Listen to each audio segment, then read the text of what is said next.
So guys, किरण book हम लोग जो सोल्व करा रहे हैं आजकल, जिसका हमने नया कोर्स लॉन्च किया है यूट्यूब पर। टारगेट 2021 मार्च एग्ज़ाम से पहले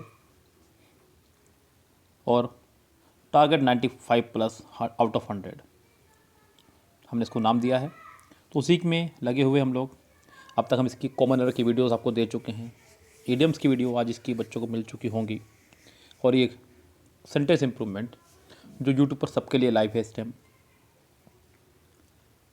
ये वीडियोस कंप्लीट कोर्स पेड में रहेगा। यहाँ पर ये पहला वीडियो आपके लिए यूट्यूब पर सबके लिए बच्चों। यहाँ पर हम लोग बात करेंगे सेंटेंसेस में। पहले सेंटेंस आपके 1 से 5 तक सीजल टीयर 1 माई वे। सेंटेंस में क्या इंप्रूवमेंट करनी है, क्या गुंजाइश है इंप्रूवमेंट की, ये देखना है ओनली। कह रहा है कि the man whom I thought was thoroughly honest prove to be a swindler. बच्चों, सेंटेंस में जब भी कभी हुम या हु आपको दिखाई दे तो आप सबसे पहले सेंटेंस के अंदर आई हुई सब्जेक्ट और वर्ब्स की संख्या गिनें। जैसे कि सेंटेंस में आपका सब्जेक्ट है द मैन और आई, वर्ब है आपकी थॉट जो आई के लेके उड़ गया। दूसरी वर्ब है आपकी वॉज प्रूव्ड, ये पूरी एक वर्ब मानी जाएगी बच्चों, क्योंकि हेल्पिंग वर्ब के साथ अगर कोई वर्ब आ रही है तो उसे पूरी वर्ब माना जाता है एक ही साथ। इसे आपका ये द मैन लेके उड़ जाएगा। इसके अलावा सेंटेंस में कोई वर्ब नहीं है। हुम आपका एक ऑब्जेक्ट है, इसे वर्ब चाहिए भी नहीं होती हैं। और हु आपका एक सब्जेक्ट है जिसे वर्ब चाहिए होती हैं। तो गाइस, यहाँ पे सेंटेंस ठीक ही है। फिर अगर देखा जाए तो अगर यहाँ पे हु होता तो शायद गलती हो सकती थी, लेकिन फिलहाल सेंटेंस ठीक है। सेंटेंस में कोई एरर नहीं है। सेंटेंस कहलाएगा आपका नो इम्प्रूवमेंट, यानी कि फोर्थ ऑप्शन रहेगा इसका करेक्ट। पहला ही सेंटेंस और नो इम्प्रूवमेंट, कमाल हो गया। अगला सेंटेंस देखिएगा, sentence number 2। No sooner had the dividend been declared the notice were sent out. तो गाइज यहाँ पर समस्या क्या है उसको देखिएगा। पहले तो देखिए, सबसे पहली बात तो ये कि सेंटेंस में नो सूनर से शुरू किया उसने, तो आपको यहाँ पे साथ में देन चाहिए। क्या चाहिए? देन और वर्ब की सेकंड फॉर्म दूसरे वाले पार्ट में, सेकंड फॉर्म। और नो सूनर वाले पार्ट में उसने हैड लगाया तो थर्ड फॉर्म जो कि दे रखी है।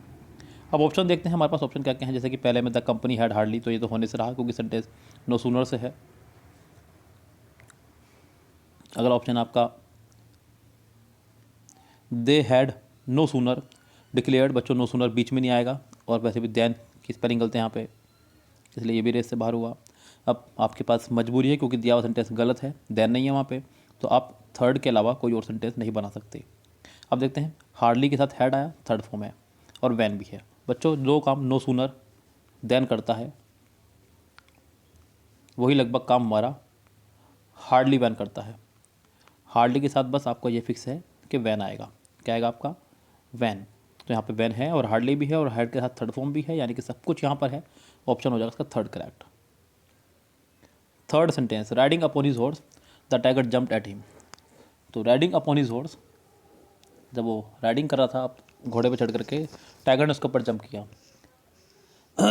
तो गाइस, यहाँ पे सेंटेंस में ये वाला काम कर रहा है कोई व्यक्ति और ये वाला काम किया किसी पर्सन ने, तो दोनों काम को करने वाले अलग अलग चीज़ें हैं। जब दोनों काम को एक अलग अलग पर्सन्स कर रहे हो तो दोनों से पहले सब्जेक्ट होना चाहिए। अगर दोनों काम को एक ही व्यक्ति कर रहे होते तो सेंटेंस ठीक था, लेकिन यहाँ पर दूसरा काम टाइगर के द्वारा हो रहा है। Riding upon the tiger the horse jumped at him, ये भी आपका वही फॉर्मेशन बनेगा। अगर ये बाहर है इससे, the tiger jumped at him while he was riding upon the tiger. Wise बिल्कुल मैं यही कहना चाहता, अगर दो सेंटेंस अलग अलग व्यक्ति कर रहे हैं काम को तो दोनों के लिए अपना अपना सब्जेक्ट होना चाहिए। जैसे कि यहाँ पर है, टाइगर वाला काम करने के लिए टाइगर का सब्जेक्ट, और he was riding upon his horse इसका सब्जेक्ट अपना पास। तो गाइज, इसका आंसर होना चाहिए आपका second correct. I in black and white must have your terms down. I in black and white must have your terms down. So guys, यहाँ पे sentence में आई के तुरंत बाद जो उसने प्रिपोजिशन पोर्शन दिया, आई के तुरंत बाद आई मस्ट हैव होना चाहिए था, सब्जेक्ट प्लस वर्ब। फॉर्मेशन ये है, प्रिपोजिशन वाला पोर्शन नहीं। So I must have your terms down in black and white. In black and white एक ईडियम है, जिसका मतलब होता है लिखित रूप में। क्या होता है? लिखित रूप में। तो आई मस्ट हैव, ये भी नहीं होगा पहला। आई must have your terms down in black and white, तो इसका आंसर आपको होगा second correct. I must have your terms, बच्चों ये भी नहीं हुआ, यहाँ पर डाउन नहीं आया है, सॉरी माफी चाहूँगा, तो फिर आपका थर्ड आंसर हो जाएगा करेक्ट। फिफ्थ सेंटेंस देखिए क्या कह रहा है। When we came out of the restaurant it was 11:30। जब हम रेस्टोरेंट से बाहर आए तो 11:30 बज चुके थे। So when we came, when past की दो घटनाओं को जोड़ने का काम करता है। यहाँ सेकंड फॉर्म आई है, अगले में भी सेकंड फॉर्म आई है। सेंटेंस बिल्कुल करेक्ट है, इस सेंटेंस में भी कोई इम्प्रूवमेंट नहीं है, नो इम्प्रूवमेंट इसको मैं कहने वाला हूँ। 6 से 10 CGL Tier 1 में आया हुआ है 2011 के सेकंड शिफ्ट में। कह रहा है कि what do you for go to school, what do you for go to school. तो गाइज ये सेंटेंस का तो फॉर्मेशन ही गलत है, बिल्कुल उसी तरह से ही जैसे कि मैं आपसे कहने लगूँ कि बच्चे को उबाल कर दूध पिलाइए, बच्चों को उबाल कर दूध पिलाइए या बच्चों को दूध उबाल कर पिलाइए। बच्चों यहाँ पे थोड़ा सा सेंटेंस सुनिएगा, सामान सारा पूरा है लेकिन फॉर्मेशन सही नहीं है। यहाँ पे भी वही मस्ती है, सामान सारा पूरा है लेकिन सेंटेंस का फॉर्मेशन सही नहीं है। What do you go to school for, यानी कि तुम स्कूल में क्या करने जाते हो। सेंटेंस कुछ इस तरह होना चाहिए था सेंटेंस का। What do you go to school for, sentence का आंसर होगा आपका थर्ड करेक्ट। यस गाइस, फिलहाल ये सेंटेंस आपका रॉन्ग है।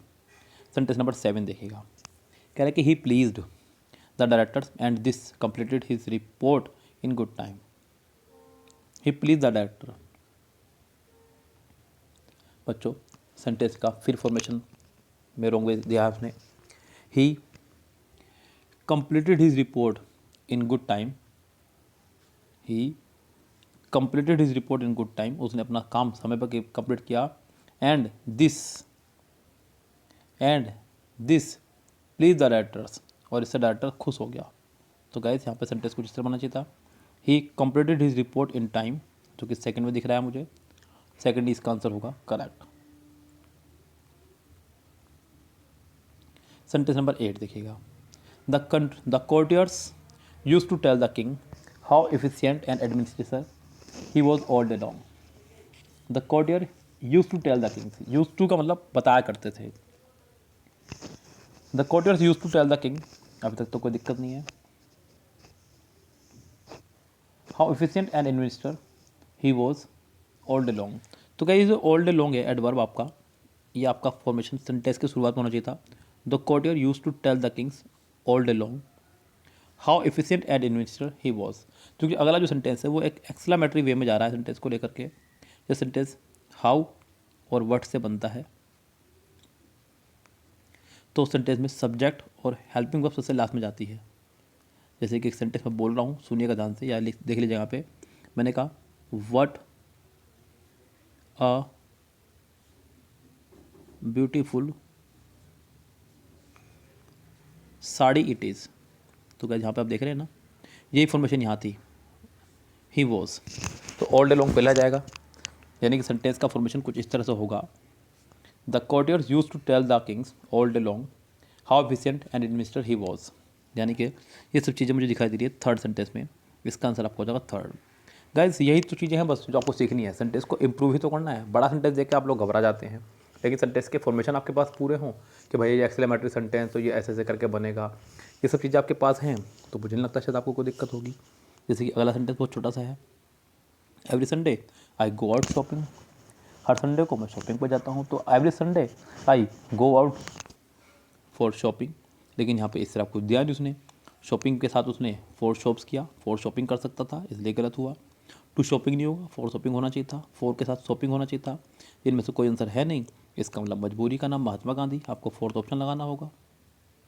जैसे कि अगला सेंटेंस कह रहा है कि we had a grand party and we enjoyed very much, we had a grand party and we enjoyed very much, तो guys we had a grand party and we enjoyed very much, क्या enjoy किया गया यहाँ पे। Enjoy एक आपका ऐसी verb है जिसके साथ में कोई रिफ्लेक्सिव प्रोनाउन का आना जरूरी है, अन्यथा ऑब्जेक्ट जरूर हो। तो वी इंजॉयड, वी को देखते हुए आपको यहाँ पे ओवर सेल्फ्स का इस्तेमाल करना होगा, तो सेंटेंस करेक्ट होगा। तो we had a grand party and we enjoyed very much, जी नहीं, we had a grand party to enjoy very much, we had a great party and we enjoyed our self very much. 10th का third answer हो जाएगा correct. 11 देखिएगा, ये आपके CGL में ही आए हुए हैं क्वेश्चन, टीयर 1 फर्स्ट शिफ्ट में। He has for good left India. बच्चों फॉर गुड एक इडियम है, इसका मतलब होता है हमेशा के लिए। सेंटेंस होना चाहिए था he has left India, he has left India, उसने इंडिया छोड़ दिया है फॉर गुड, हमेशा के लिए, वो बात की बात है। तो he has left India for good, second answer हो जाएगा इसका करेक्ट। सेंटेंस नंबर 12 देखिएगा, कह रहा है कि we are credibly inform that the murderer has given himself up. तो हमने जो है इन्फॉर्म कर दिया है कि मर्डर ने जो है अपना आपको गिवन अप कर दिया, यानी कि हवाले कर दिया कानून के। तो we are credibly inform that as a conjunction यहाँ काम कर रहा है। उससे पहले सेंटेंस में सब्जेक्ट है, वर्ब है और पैसिव में जा रहा sentence. The murderer has given himself up, sentence पूरी तरह से करेक्ट है। ये सेंटेंस कहलाएगा आपका नो एरर। सेंटेंस नंबर 13 देखिएगा, कुछ एरर समझ में आ रही हो तो देखते हैं जरा। We generally select one of the most intelligent. ये तो गैस टुच्चा सेंटेंस कहूँगा मैं। इस तरह के सेंटेंसेस एग्जाम में आ जाएं तो बहुत ही बड़ी कृपा समझना प्रभु की आपके ऊपर कि आपके दिन अच्छे चल रहे हैं, क्योंकि वो सेंटेंस जो कोई भी कर देगा। मैं नहीं चाहता कि ऐसे सेंटेंस आए, मैं चाहता हूँ कि वो सेंटेंस आए जो सिर्फ आप कर पाएँ, वो कर पाए जिन्होंने इतनी प्रैक्टिस की है। किरण की है आपने बैठ करके मेरे साथ में, 1300 सेंटेंस इंप्रूवमेंट के किया आपने मेरे साथ बैठ करके। तो क्या यहाँ पे पता है आपको, ऑफ के बाद हमेशा प्लूरल नाउन आया करता है, तो यहाँ पे स्टूडेंट नहीं स्टूडेंट्स होना चाहिए था। One of the most intelligent students होना चाहिए था, जो कि आपको दिख रहा होगा यहाँ पे पहले में ही। इसका तो आंसर फर्स्ट ही करेक्ट हो जाएगा, ज़्यादा दिमाग लगाने की जरूरत नहीं है। 14 my friend lives in a nearby street whose name I have forgotten. मेरा मित्र जो रहता है अगली गली में रहता है, जिसका नाम मैं भूल गया हूँ, ये कहना चाह रहा है। तो गए यहाँ पे हुज नेम, वैसे तो ये ठीक है, लेकिन आपको यहाँ पे इसकी जगह पे कुछ और लगाना चाहिए तो लगा सकते हैं बच्चों। सेंटेंस इंप्रूवमेंट में क्या खास बात है बच्चों, अगर इंप्रूवमेंट हो रहा है तो भी लगा सकते हैं और अल्टरनेटिव है तो भी लगा सकते हैं। तो यहाँ पे कई बार अल्टरनेटिव भी दे देता है एग्जाम में आपको कि अल्टरनेटिव कुछ है या नहीं है। तो यहाँ पे my friend lives in a nearby street the name of which I have forgotten, जिसका नाम मैं भूल चुका हूँ। तो आप ये भी इसका बना सकते हैं फॉर्मेशन, यानी कि पहला आंसर हो जाएगा करेक्ट इसका। He both won a medal and a scholarship. तो क्या यहाँ पे सेंटेंस में कुछ इस तरह बनाएं, he won both a medal and a scholarship, क्योंकि बोथ और एंड का एक फॉर्मेशन है। एंड के बाद उसने लगाया एक आर्टिकल प्लस नाउन, आप बोथ के बाद भी लगाएंगे एक आर्टिकल प्लस नाउन। तो यहाँ पे होना चाहिए था he won both a medal and a scholarship. He won, तो गैस यहाँ पे पहला तो इससे बाहर है both, he won both a medal and scholarship, third answer हो जाएगा करेक्ट। 16 से 20 ये आपका सीजीएल टीयर 2 की सेकंड शिफ्ट में आया हुआ है। A taller Sikh rushed forward than any of his comrades. तो गैस यहाँ पे कहना चाह रहा है वो a taller Sikh rush forward. तो यहाँ पे टॉलर के लिए यहाँ पे मैं कंपेटिव डिग्री लगाना चाहूँगा, क्योंकि देन टॉलर का ही है, तो टॉलर के साथ आना चाहिए था। तो सेंटेंस होना चाहिए था अ सिख रश फॉरवर्ड, कुछ इस तरह होना चाहिए था, a Sikh rush forward taller than any of his comrade. A Sikh, ये देखिए यहाँ पे क्या दिमाग लगाया उसने, ये अ सिख रश फॉरवर्ड जो उसने लगाया सेंटेंस में, ये पहले कोमे में दे करके अ सिख कोमा लगा दिया और रश फॉरवर्ड फिर कोमे के बाद और बीच का सेंटेंस बना दिया पहले। ये होते हैं बेवकूफ़ बनाने के तरीके, सेंटेंस को लेवल बनाने के तरीके। तो क्या अच्छी बात है, इसके लिए मैं इसकी प्रशंसा करता हूँ, एग्जामिनर की प्रशंसा करता हूँ। यहाँ पर इसका आंसर पहला हो जाएगा करेक्ट, क्योंकि मैंने आपको बताया हुआ है कि कोमे से कोमे तक के पार्ट को सेंटेंस में कुछ नहीं मानते। A Sikh rush forward taller than any of his comrade, first answer correct. चलो जी अगले पे चलते हैं 17 पे। An author in the reign of Queen Anne who was famous lived in a cottage. एक लेखक जो कि in the reign of Queen Anne, जो कैन एने के शासन में था, हु वॉज फेमस भी था, lived in a cottage, cottage में रहता है, कॉटेज में रहता था। एन ऑथर, तो गैस यहाँ पे मैं आपको बता दूँ हु एक रिलेटिव प्रोनाउन है जो उसके लिए आया करता है, जिसके लिए आया करता है वो नाउन उससे जस्ट पीछे ही होना चाहिए। तो ये आपका आ रहा है ऑथर के लिए, the author who was famous, कुछ इस तरह होना चाहिए था, an author who was famous, जो कि फर्स्ट में नहीं है। In the reign of Queen Anne an author lived in a cottage, an author who was famous, third answer हो जाएगा इसका correct. In the absence of your support he would have lost the election, in the absence of your support he would have lost the election. तो बच्चों ही would have lost the election, ये sentence आपका जा रहा है conditional में, sentence में उसने वुड हैव का इस्तेमाल किया प्लस थर्ड फॉर्म का। अगर सेंटेंस में would have plus third form का इस्तेमाल कर रहे हैं तो नेक्स्ट पार्ट में आपको if plus subject plus had plus third form का इस्तेमाल करना होगा। तो यहाँ पे ही would have lost the election if you had not supported him, sentence का ये फॉर्मेशन ज़्यादा बेस्ट है, इसका आंसर आपका हो जाएगा third correct. 19 my uncle is enough rich to buy a car.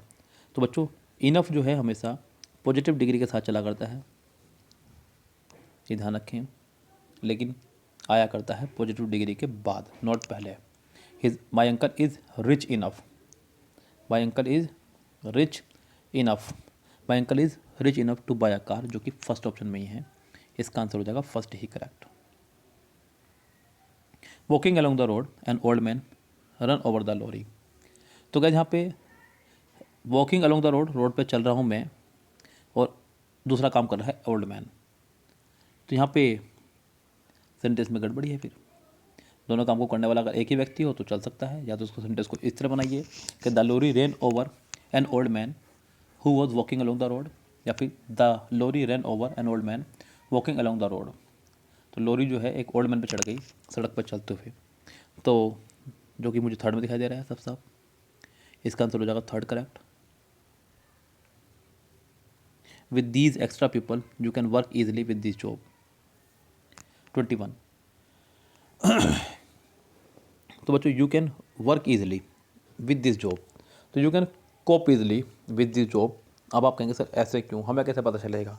तो बच्चों ये एक ईडियम है कोप विद, जो कि आपको भी दिख रहा होगा, आगे विद दिख रहा है आपको, तो बस सिंपल वर्क की जगह कोप होगा, तालमेल बिठाना, सामंजस्य बिठाना, या संभालना की चीज़ को, तो इसका आंसर हो जाएगा third correct. I visited my aunt just before a week. तो गाइस यहाँ पे सेंटेंस को बनाया सिंपल पास्ट में, सेकंड फॉर्म में, सेकंड फॉर्म में बना है, तो सेंटेंस में लास्ट, प्रीवियस, एगो, यस्टरडे, कुछ इस तरह की चीज़ें होनी चाहिए। तो यहाँ पे I visited my aunt just a week ago, इसका आंसर हो जाएगा थर्ड करेक्ट।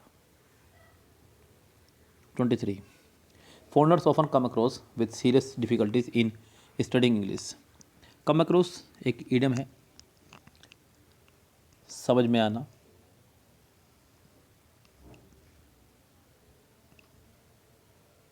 तो क्या यहाँ पे क्या फोर्सेज फिट बैठेगा यहाँ पे, foreigner often come across with serious difficulties. So guys यहाँ पे क्या प्रॉब्लम हो सकती है सेंटेंस में, क्योंकि उसने सही तरह से इसको अंडरलाइन नहीं किया है, ये पूरा अंडरलाइन होना चाहिए था, फिर कम अक्रॉस विद, यहाँ से विद हटता, फिर ओनली कम अक्रॉस आता। अभी अगर मैं अपने लेवल पर जाऊँ और बुक के हिसाब से जाऊँ, क्योंकि देखिए बुक मेरे सामने है और बुक का सेंटेंस पढ़ के मुझे सेंटेंस सोल्व करवाना है, क्योंकि सेंटेंस में अभी तक तो कोई इंप्रूवमेंट की गुंजाइश नहीं है, अगर देखा जाए तो कम अक्रॉस ठीक है, सेंटेंस में नो इम्प्रूवमेंट है, इसका आंसर फोर्थ है मेरे हिसाब से, बस बात खत्म। सेंटेंस नंबर 24 ही वर्क हार्ड, नहीं he works hard, he works hard, देखिए इतना सिंपल बना कहाँ रहा है, इतना सिंपल तो बना ही नहीं रहा है बच्चों, उसने मेहनत कर दी सेंटेंस में। He who works hard will succeed, वह जो कठिन परिश्रम करता है सफल होता है, वह जो कठिन परिश्रम करेगा सफल होगा, तो सेंटेंस का आंसर हो जाएगा third correct. No one cared for the boy after his father died. So guys यहाँ सेंटेंस में कहना चाह रहा है कि no one cared for the boy, जो केयर एक एडजेक्टिव है जिसका एडजेक्टिव नहीं बन सकता, जिसका सेकंड फॉर्म नहीं बन सकता, क्योंकि एडजेक्टिव का पास्ट पूस्ट नहीं बना सकते हैं। No one took care of the boy, sentence कुछ इस तरह होना चाहिए था। फिर केयर फॉर नहीं, टेक केयर, तो टेक का सेकंड फॉर्म लगाएंगे टुक, तो सेंटेंस का आंसर हो जाएगा फोर्थ करेक्ट। नेक्स्ट है आपका 26 से 30 FCI में आया हुआ। क्या कह रहा है? Official were asked to examine the likelihood of providing banking facilities in the area. यहाँ पे आपको बताना है कि क्या ये लाइकलीहुड सही है या नहीं, बस इतना सा ध्यान देना है। लाइकलीहुड बच्चों के यहाँ पे नाउन है, जिसका मतलब होता है संभावना के लिए।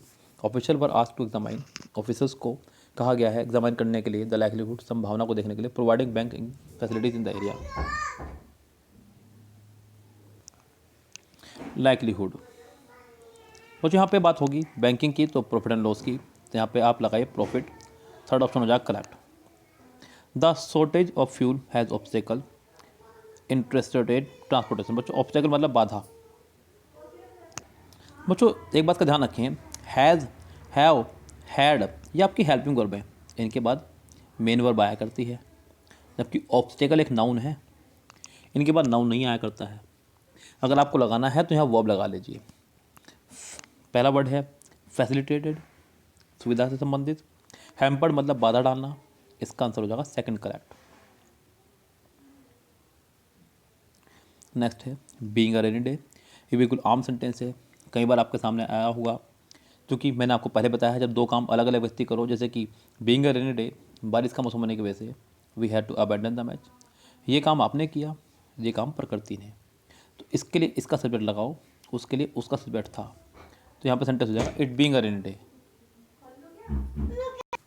तो दोनों काम को करने वाला अलग अलग व्यक्ति होना चाहिए, यहाँ पे हो जाएगा it being a rainy day. Rahul gave me an old scissor, तो यहाँ पे Rahul gave me an old scissors, बच्चों सीजर नहीं सीजर्स होना चाहिए था। तो गाइस यहाँ पे सेंटेंस में 29 में आपका जो आंसर है करेक्ट सेकंड से हो जाएगा बिल्कुल, Rahul gave me a pair of old scissor. So guys मेरी गुड़िया बीच में आ गई, चीख पड़ी, आनंद लीजिएगा उसकी आवाज़ का भी, अलग ही मज़ा है बच्चों इसका भी। He insisted to go with me, सुनिए इसकी बात फिर से, एक मिनट में पूरी सुनिए उसकी बात। He insisted to go with me, बच्चों इंसिस्ट का होता है किसी बात पर जोर देना, दबाव डालना, और बच्चों इंसिस्ट के साथ फिक्स्ड प्रपोजिशन जो है आपकी वो रहती है ओन या अपॉन, तो he insisted upon going with me, यानी कि सेंटेंस का आंसर यहाँ पे पहला ही हो जाएगा करेक्ट। 31 से 35 ये आपके FCI में आए हुए हैं। A pair of shoes have been, बच्चों हैव बीन नहीं हैज़ बीन, क्योंकि बात हो रही है अ पेयर ऑफ शूज़ की, अ पेयर ऑफ शूज़, तो has been purchase by me, sentence का आंसर हो जाएगा फर्स्ट ही correct. 32 when I shall go to Agra I shall visit the Taj Mahal, ये सेंटेंस यहाँ से इजी शुरू हो गया देखता है मुझे ऐसा, क्योंकि मैंने आपको बताया कि सेंटेंस में कभी भी डबल मॉडल वर्ब नहीं आ सकती।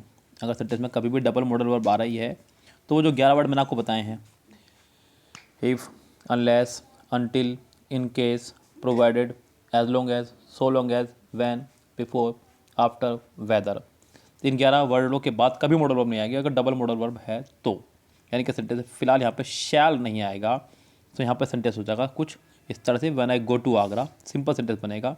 तो व्हेन आई, यहाँ पे देखिए ये मिस्टेक मैं कहूँगा इसको, ये मिसप्रिंटिंग मिस्टेक समझ लीजिए, ये क्या कहूँ इसको मैं, एग्ज़ाम में ऐसा नहीं होगा, क्योंकि अगर मैं आई शैल गो को पूरे को हटाऊँ तो सेंटेंस का मीनिंग नहीं निकलेगा, यहाँ से सिर्फ शैल गो हटना चाहिए। When I go to Agra, क्योंकि यहाँ पे आई तो कंपल्सरी आना ही चाहिए, सेंटेंस का आंसर होगा थर्ड तब। लेकिन फ़िलहाल की स्थिति में सेंटेंस गलत भी है, मैं इसे नो इम्प्रूवमेंट भी नहीं कर सकता, और ऑप्शन भी तीनों गलत ही हैं। सो ग्लास गैस यहाँ पे मैं कहूँगा आपसे आई को सेंटेंस में बांधते चले, शैल गो पर सिर्फ काला करें। चलिए फिलहाल कोई बात नहीं, you must apologize with him for this, तो आपको अपोलोजाइज करना है उससे, यानी कि क्षमा मांगनी है। तो गैस यहाँ पे अपोलोजाइज के साथ जो है फिक्स प्रिपोजिशन वो चलती है आपके टू, क्या चलती है टू, तो गैस यहाँ पे इसका आंसर हो जाएगा पहले correct. Since he worked hard he fail to secure good grades, तो गैस वर्क हार्ड करने के बावजूद भी वो कठिन परिश्रम नहीं कर, वो अच्छे मार्क्स नहीं ला पाया, दो ही वर्क हार्ड, तो कह रहा है कि कठिन परिश्रम करने के बावजूद भी, दो क्योंकि विरोधाभास है, he failed to secure good mark grades. तो क्या यहाँ पे सेंटेंस में आंसर होगा third correct. The minister agreed will answer question on television. Minister जो है एग्री हो गया है आंसर देने के लिए टेलीविजन पर 35 में। सो गाइस यहाँ पे बता दूँ मैं आपको एक बहुत ही प्यारी बात, एग्री एक वर्ब है यहाँ पे, तो यहाँ पे एग्री के साथ टू का आना ज़रूरी है, तो यहाँ पे विल की ज़रूरत ही नहीं है। सही बात तो ये है, द मिनिस्टर एग्रीड, क्योंकि विल एक मॉडल वर्ब है, मॉडल वर्ब के बाद मेन वर्ब का आना अनिवार्य है, जो उसने बाद में लगाया भी है, लेकिन यहाँ पे जरूरत नहीं है इसकी। The minister agreed to answer the question, बस इतने में काम खत्म हो जाएगा। इसका आंसर हो जाएगा पहला ही करेक्ट। 36 से 40 ये आपके FCI ग्रेड 3 परीक्षा में आए हुए हैं सेकंड शिफ्ट में। कह रहा है कि your answer book will be answered with the help of computer. तो आपकी जो आंसर बुक है उसको आंसर दिए जाएंगे कंप्यूटर की मदद से। वो जो आंसर नहीं उसको चेक किया जाएगा, उसका मूल्यांकन किया जाएगा। तो बच्चों चेक अगर खुद बैठ के कर रहे हैं तो फिर तो खैर यहाँ पर ऑप्शन नहीं वाला, तो क्या यहाँ पे इवेल्यूटेड आपका आंसर आ जाएगा third correct. In the afternoon after a long walk I rested under the shadow of a tree. ये बहुत इंपॉर्टेंट सेंटेंस है बच्चों, बहुत ज़्यादा इंपॉर्टेंट, कई बार एग्जाम में आ चुका है। I rested under the shadow of tree, बच्चों पेड़ की छाँव में अगर आप आराम कर रहे हैं तो उसके लिए आप अंडर का इस्तेमाल नहीं कर सकते, उसके लिए इन का इस्तेमाल करते हैं, क्योंकि आप पेड़ की छाँव में ऐसे बैठे हुए अंदर यहाँ पे। अगर पेड़ के नीचे इंतजार कर रहे हैं आप लोग तो अंडर। तो यहाँ पे अब यहाँ पे अंडर तो मैं हटा नहीं सकता क्योंकि उसने ब्लैकिश शेडो को किया है, तो शेडो हटाऊंगा, यहाँ पे शेड लगाऊंगा क्योंकि पेड़ की छाँव के नीचे बैठ करके। तो क्या यहाँ पे ऐसे वो आराम कर रहा है। यस, तो सेंटेंस का 37 का आंसर आपका हो जाएगा second correct. He थ्रोड it out of the window. बच्चों थ्रो की जो सेकंड फॉर्म है वो थ्रो नहीं थ्रू है, तो यहाँ पे इसका आंसर हो जाएगा फर्स्ट करेक्ट। वो Markovnikov assemble the radio. Markovnikov ने रेडियो को असेंबल किया था, असेंबल नहीं किया था, इन्वेंट किया था, तो आंसर हो जाएगा third correct. He showed great kind to his friend. अपने मित्र के प्रति उसने काइंड यानी कि दया दिखाई। तो बच्चों यहाँ पे ग्रेट आपका एक एडजेक्टिव है, उसके बाद एक नाउन की ज़रूरत है, तो काइंड नहीं, इसको काइंडनेस कर दीजिए, इसको एब्स्ट्रैक्ट नाउन बना दीजिए, तो सेंटेंस हो जाएगा करेक्ट। तो गैस आज की इस वीडियो में इतना ही। आगे की वीडियोस देखने के लिए, आगे के सेंटेंस देखने के लिए जुड़ जाइए हमारे पेड कोर्स में। बच्चों की रिक्वेस्ट पर, बच्चों की डिमांड को देखते हुए मैंने इस कोर्स की फ़ीस रखी थी 999, और 25 के बाद मैंने रखी थी इसकी फ़ीस 1999 यानी कि 2000 रुपीज़। लेकिन फ़िलहाल 1 जनवरी तक, जैसे कि नया साल आपका आ रहा है, इसकी फ़ी जो है आपकी 999 ही रहेगी सभी बच्चों के लिए फ़िलहाल। सो गैस जो भी ज्वाइन होना चाहे अभी भी ज्वाइन हो सकता है। पूरी बुक कराई जाएगी कंप्लीट, एक एक सेंटेंस इसका कराया जाएगा, बिल्कुल बेफिक्र रहिए। बिल्कुल मेरे अंदाज में, बहुत ही शानदार अंदाज के साथ में बुक के पिक्स भी दी जाएंगी आपको पूरी। तो गैस जुड़ा जाइए, अभी लग जाइए साथ में। फिलहाल लेते हैं आपसे विदा। Goodbye, have a nice day.